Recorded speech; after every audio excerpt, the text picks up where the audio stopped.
It's better to live your life and go to hell than to not exist at all. That's the position. See, I think Jesus taught against that. Well, it's better to so it's the good of giving someone the opportunity to go to heaven is so good. But is it an opportunity if God knew they weren't going to choose it? Yes. How does that work? Because it's their own free will. Give the opportunity of people to choose God is so valuable that and God loves people so much as to give them the opportunity to not choose them. Okay. This is good. I think there's one major flaw in this line of thinking, because you're saying it's better for God to create than not create, right? But with that argument, wouldn't you have to say that God would create all humans that are possible? Like, that gives you the infinity problem. Like, if you're saying it's better to create a human than not, then God has to create every conceivable human that he can, which is limitless, right? So how do you deal with that? Like, you don't believe there's going to be an unlimited amount of people. No. And you don't believe there's another creation cycle after this one. Right.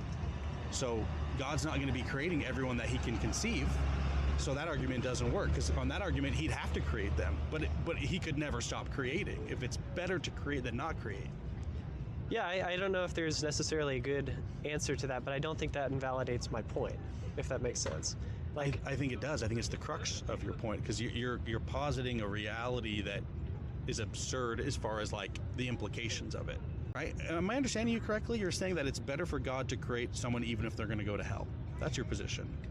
So it's better to create, like, the good of giving someone the opportunity to go to heaven is so great that God will create someone, and knowing full well, giving them full free will out of love, they can choose heaven or hell. But the good of being able to give them that opportunity to go to heaven is so great as to create them anyway. Which is not necessarily to say that creating an infinite number of people is better than creating, a finite number of people. But you would have to argue that if someone is possible to exist, that God should create them. It would be immoral to not create them, because then he wouldn't be giving them the opportunity to choose, like you're positing. Does that make sense? Yeah. So I can see the argument. Like, we know, like, the fact is there's only going to be a finite number of people living, right? And so you have to say that eventually God's going to stop creating eventually, right? But you're positing it's better to create and give people these opportunities to exist than to not exist, which means he would have to keep creating to fill that criteria of goodness.